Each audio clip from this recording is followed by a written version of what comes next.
Hey y'all, what's up? My name is Tom Mizzle. You watching my channel Mizzle 14, and I'm here doing a mini review of a Netflix movie. It's the next part of my real life talk series called The Disappearance of Madeleine McCann. Alright, I just finished watching the whole 8-part limited series that's on Netflix today. And I just want to talk about my viewpoints, my opinions about this. I'm not gonna go too much details about everything that happened because there was a lot of details. So I'm just gonna talk about general overview and tell you how I feel about it, and also give light about the whole child abduction and stuff like that, and my viewpoint of everything that I heard saw in this documentary. All right, so a little bit overview about this case is Madeline McCann disappeared when she was 3 years old. Her family was in a vacation in Portugal. Um, I forgot the name already. It was somewhere in Portugal, and there was Pedro La Luz, something like that, like that. Um, Somewhere in Portugal, they went to a holiday vacation, having a good time. I think they were doing 6 or 7 days. Usually at nighttime, they would go out to have a restaurant at the Tapas restaurant. It was like a couple of meters away from their villa where they was in, their flat. They was in apartment 5A. So it was a couple of meters away. They were sitting down at the table, and they said start around 8:50 something. They go to every 20 minutes. Somebody at the group will go and check on their children because they had their children with them at the trip. All right, so when they went in a restaurant for starting at around 8 something, starting 8:55, that's when they do the runs. So the first person who was doing the runs was Jerry, was the husband. Walked to the villa, to the flat, and saw that his kids were sleeping. He left the door a little bit ajar, just like that. The second person who went was their friend, Matthew, I think. And he saw the door wide open, but he saw the twins sleeping, but he did not confirm that he seen Madeline sleeping there in the bed or not. So he never really went in to check the room. But he did probably heard a noise, or he think he saw a light coming in the room, but he never checked the room. So I said, that's like why he didn't check the room. That's my first thing I was heard what I said. I said, why he didn't go in and check the room? The whole point is to check the rooms. Go inside the room and check the kids is there. It's like that. But that was not happening. So the third person went to check was Kate. This happened around 10 something. And during that time, that's where she realized that things messed her. When she went to check, the wind slowed to close the door on her. And then she went back in there, and then she realized she found out Madeline is missing. So she ran out to tell the people. She said, "Oh, Madeline's gone. Madeline's gone." So the friend called, asked the front desk to call the police. Police arrived there about like 15 minutes after they called. It was 10:15 they called. It was around 15 minutes after the call. And then the detectives arrived at around 11 o'clock afternoon. And people was frantic. And during the frantic, people was all over the place looking for this girl. People heard about it, and people wanted to help, which was nice that people wanted to help. But one thing about the helping, they trampled around a crime scene because doing part in the investigation, they helping. They was in the room throwing things around, looking at stuff, and they touching the evidence. Crime scene when it should be closed off. And me as a parent, so if something happened in that room that my child got abducted from, I would like to get that room not be in touch. So when the police come, they could check for evidence, get the pillow, get the blanket, get the stuff like that, so get evidence. And the windowsill. Another part in the investigation, they said the windowsill was faking the shutters, blinds was open, and it was the window was wide open. But when they said when they came to investigate it, it was closed. So it was like, okay, that part was messing up. So it was a crazy, it was a whole outrage, and I was like, and also a panic that we said 3-year-old was missing. Now, doing one of the trip, one of the girls, one of the top of 7, I think, Janet, I think her name is. She saw a man when she was doing her little runs. She said she saw a man walking on the outskirt street with a child in his hand, and she didn't think nothing of it because it was nothing to do of because she was doing her rounds. She didn't think anything of it. But until she found out that Kate came back and said that her child was missing. Then she dawned on that she saw a man carrying a child that looked like he has pajamas on down the street. She couldn't see the face, but that's what she saw. And then that was like, oh my gosh, that was like a piece of evidence that we need to know, find out. But that's kind of evidence that kind of been overlooked a little bit by the police thing, because they was in Portugal, and the police station, Policia Judicia, was not doing a real job. So the chief investigator who was overseeing it, it was the Admiral G. Admiral. I can't get their names. I'm not giving everybody specific names because I didn't write no notes. I'm just going from memory. Admiral, he was the chief investigator in the thing, and his leadership in this case wasn't too much on point. It wasn't really fine tuned. It was mostly a lot of mistakes, granted, that was done that could have helped this investigation, but they spent a little more time focusing on the wrong things and not focusing on what it needed to be. And one came plus period is when people came back, what was on the scene, the police, they didn't close up the crime scene. So that part was damaged because they didn't get collecting any evidence. They didn't get the pillow, they didn't get the blanket that the man had, they get nothing that she was sleeping in the bed, or even the bed itself. You know, the fingerprints on the windowsill, something like that, to tell it was open or closed and stuff. They ain't collecting none of that. And it was basically limited of information gathering because they really didn't go into much details and asking people about their statements. But they did notice that the people, the group, the seven, their timeline was inconsistent a little bit about what time they started this, who did this, what happened, all that stuff. It kept changing. So that's part of that brought suspicion to the group.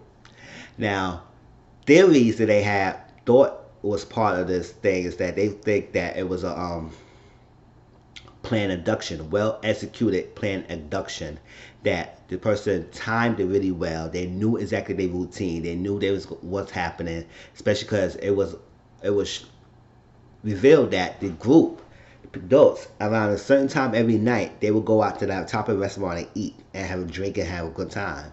So that was like a pattern. So I guess if that was the thing, they went in the reservation and wrote down the reservation that every night this was things because their kids are sleeping, all that stuff. So I guess that's part of the reason that maybe abductor, whoever found who's around there, realized that was a routine for them, and he or she probably checked that thing and was looking at it and viewing it, and to a point, and then decided, right, this is their routine, this is what they do every night, and they find out with an opportunity to get Madeleine. Now, from this, the media were out taking an outwar and start getting more exposure of the Madeleine. And then one thing that was really criticism about that is that how come this case got so much exposure that other kids who have been abducted just around the same fashion as Madeleine is not getting no little coverage.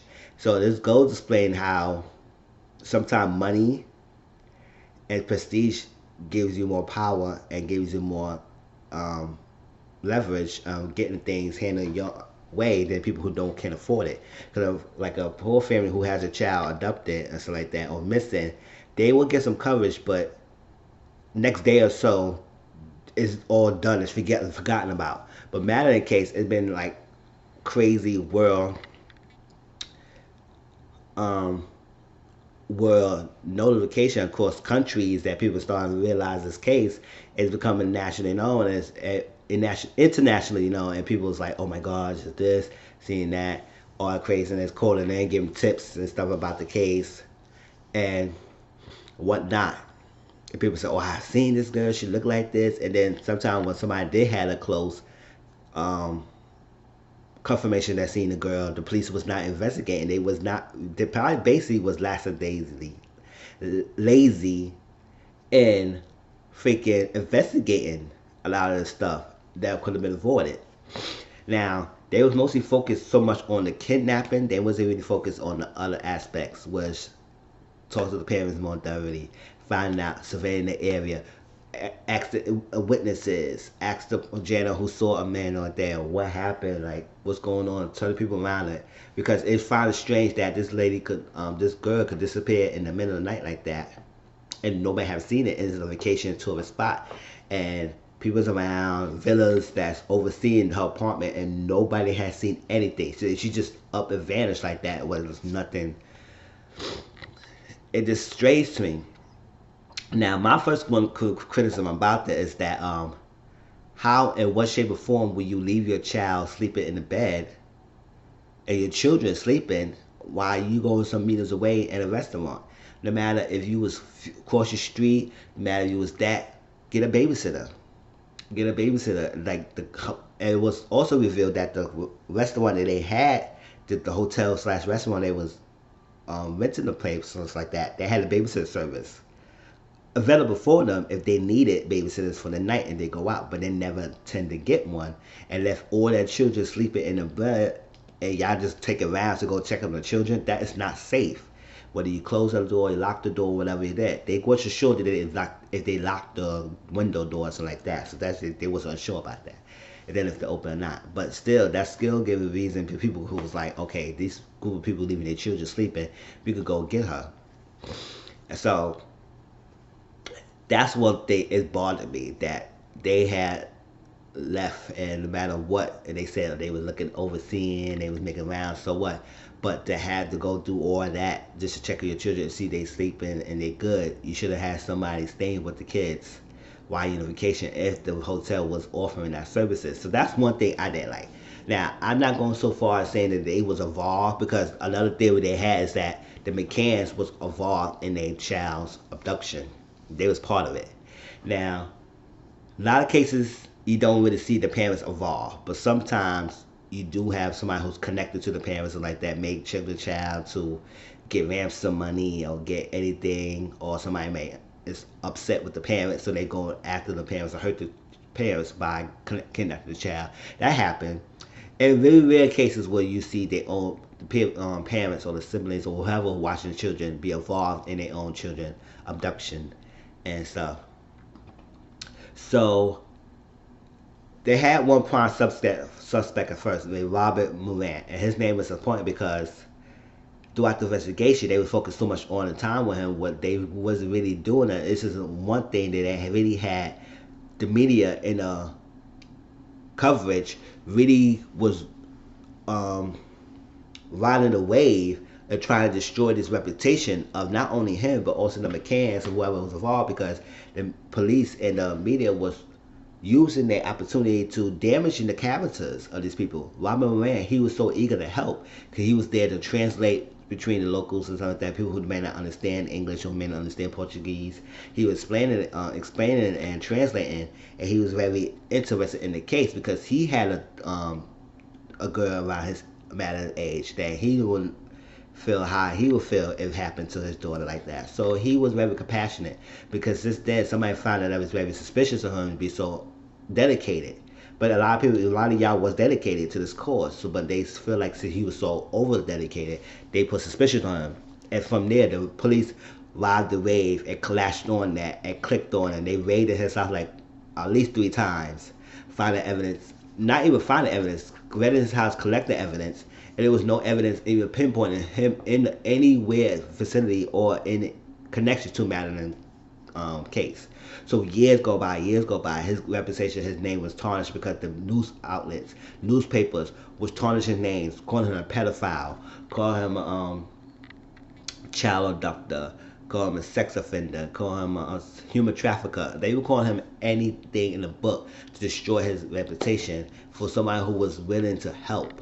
And through years, I think recently he went to sue a lot of these news articles and stations and stuff like that, and journalists as a journalist, and he won. He got over I think £600,000 in damages, and he got that. And they said normally people don't get that much, but and they got apology from them because they did destroy his character from this whole investigation and something that it wasn't even thoroughly investigated on for them to even consider him as a suspect. Yes, he may be suspect, but y'all really wasted a lot of time focusing on trying to get him because they were so pressured to handle the case. They was willing to get a confession for somebody who was really innocent, who had no law, just to get a confession. And I good that he held his own and did not give in and back down and maintain his innocence at the point that they couldn't find any evidence on him, so they had to let him go. And from years and years and years, he wanted to help and everything, but after that little the case and he won his case stuff, After he did one more talk to the police, and then after that, he had no more dealings with the case. He was done. He was at, and that's it. I want to live my life. I now have any more helping. I'm not helping the police with anything. It's done. I really did my thing, but they really destroyed my life. So he couldn't get a job at the time, all that stuff. So he really had to rebuild himself after this whole debacle of the misjudgment of the police and the unprofessionalism they did on handling this case and handling him as a suspect. Also, another guy who was connected with him is Sergi, who worked with Robert Moran in the computer business. They got on him too because they thought he was working with him, and it was this one little phone call that they claimed that he called them that was on the night in questioning, that it was no idea how that phone call happened because he never got one and stuff. So that was kind of damaging. And they say that kind of phone call thing haunted him to this day. But he was never involved either because there was no evidence against him as well. But they was trying to impound evidence. The news outlets, the newspapers doing a lot of little articles about him, damaging his character, telling him to confess, telling him to say things. They said he destroyed evidence where he didn't destroy anything. So it was like a lot of things. And the news media and the journalism around this case was very damaging. It was very hurtful, and also comes to the point that McCann's was freaking charged as not even charged. They were suspected as suspects of this disappearing their own child because they had brought in dogs experts too who were able to sniff up human cadavers and blood stains, and then the dogs found human cadavers in two parts of the house of the villa and the flat that they were living in, and blood. And so the police thought that since they found something, they conclude that she actually died at the house, and then they buried the body somewhere, and they hid the body somewhere, and then they used it as abduction, as a cover up. That was their one theory they put up. They said one theory it could be a planned abduction. Another theory is that they killed the daughter and then they hit the body and then use abduction as a cover up so they won't implicate them in the murder and go through all these resources. They had us going through all this craziness and knowing that you was involved in your own daughter disappearance. But the people just said is that the doors is not always it's not always conclusive if it's not backed with evidence. The DNA examples, it need to be backed by their foundings. You can't use the dog itself because it's not always, you can't question the dog in the court. So dogs is help to lead you in the right direction, and then you have to use the evidence that you gathered, good evidence, to help back up the inquiry that the dogs help you in your investigation. And apparently the DNA they got in the car and also the house was inconclusive. It was not enough to determine a match. It was not enough to determine the DNA.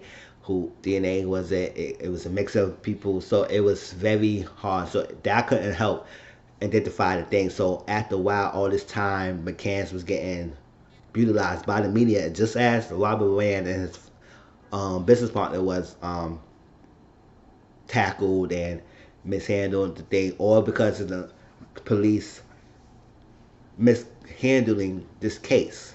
So after a while, they had to stop. But they closed the investigation of the case, and it's been years now. This her abduction happened around 2007, and now she's 3 years old. Now it's 2019, so it's been 12 years, and this case is still ongoing investigation, and they haven't not found Madeleine yet, and it just sucks. And it just, I never heard this case before. I was like, I never heard anything on the case. I know a lot of child missing cases, and it's damaging to even hear the stories when he's on Netflix and everything. And I said, wow, let me watch it. And then watching, I say, wow, this case is really heartbreaking. And it's like, and I feel for the parents. I was like, I don't go that far. Like I said, I don't go too far and implicating them as suspects.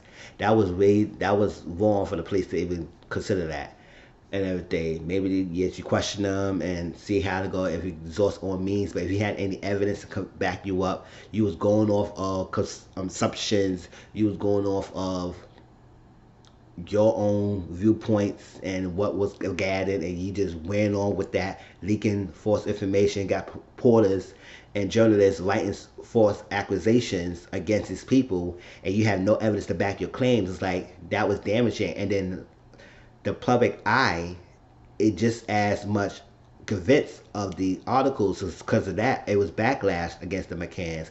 Media technology start picking up around early 2000, so people Twitter and Facebook on that stuff, and it was going nasty comments and writing letters to them, and was like, y'all involved in it, y'all need to die, you did this to your own daughter and stuff. It was crazy nasty stuff that happened to the McCanns. But to this day, they still is hopeful that they can find a daughter and stuff. um the admiral who was involved in it, he got let go, and then somebody else was involved in the investigation. He got let go, and he wrote a book, and the book was damaged and stuff like that. And then McCann sued him for libel of damages of that book is happening. They won the case, but it was overturned. And when they trying to bring that case back open, they dismissed it. So it was like, wow. And then Kate McCann, the mother, she wrote her own book too. So she said only one person who know the disappearance of my daughter, the person who kidnapped. And it was new investigation close to the end that they came by. That they said now they saw that it was a guy, fair skinned guy in the 30s, blonde hair, was standing lurking outside the McCann's villa at around that time. The top of 7 was at the restaurant, and it was weird that he was standing by the thing, and it was another guy too. So it was like, okay, this happening, and it was a focus on that guy that Janet saw, Tanner. There was also another statement that somebody upstairs saw a guy, coming out, holding the gate slowly. So all these evidence that was overlooked, it was never questioned by police to gather stuff to even happen to handle this situation. Now, they did talk about that this matter could be alive, and she could be involved in sex trafficking and human trafficking and stuff like that. And a child abductor took the baby and put a human traffic her, and it could be a child pedophile and stuff like that. So pedophile. So it could be a lot of theories could happen around this case, and it's tough that you can't determine what happened. It is a strange case that this have come about, but the McCanns is still working on it. The British UK that the parents is originally they are currently residing is looking for any evidence. If you got any evidence about the disappearance Madeleine, please call the hotline, whatever the number they gave on Netflix. I encourage y'all who like to watch documentaries of stories like this, go to Netflix. It's called Disappearance of Madeleine McCann. It's a limited series. I don't know how long it'll be on Netflix, but you can check it out. It's an only 8 part documentary, and it was really good. So that's what I want to say. And also about child pedophilia. That's sickening, and child abducting and human trafficking. I said I don't know what mind people who do these things, and why would they ever do anything to small children. Prey on these small innocent children just to do what you gotta do. It's bad enough you do with adults, but children, come on, leave them alone, let them innocence. And sometimes some families do not get their children found. Some die, some are found, some is like, wow, it take years to get them. So it's like, hopefully now Madeline will be 12 years old, and even today it's still no evidence to point them in the right direction. Right now they did get this little leads about these 2 men, kind of messed up skin and stuff like that, fair skin and stuff like that. But so they go work on that angle. Now it's a cold case, so like it's been years now since it's happened, 2007, now 2019. So they have to just go back to memories, and people want to see they can help and focus. Now this documentary, the McCanns had no part of the documentary. They didn't want no part of it. They said ain't no sense the documentary would help, and in their words, they think it would hinder the investigation by having this documentary coming out. But they had no parts of it, and they didn't want to comment anything about that, and they will not say anything about the documentary. But that was my viewpoint of it. It was a sad case, and it was terrifying to see this. And I hope that they do find a daughter in any shape, form. If they found that, if she found alive, at least give them a sense of peace, of at least this new Scottish Yard is working on an investigation, and they got more money and funding to help the McCanns, because a lot of people was helping them throughout the years, but it was not successful. So hopefully these new found people is working on it and get some answers, because this case needs to get solved. And not only this case, any other cases out there, any this child disappearance, no case is better than other ones. And just because some went more coverage doesn't mean that the ones who not getting that much coverage should not have the much focus and the resources to get their help, their family they need, the closure they need for their children as well. So tell me how y'all feel about this documentary. If y'all seen it, if y'all didn't see it, please go watch it and then come back and comment on it. Please like, comment, subscribe to my channel if you're new to my channel. I'll talk to y'all later. Peace.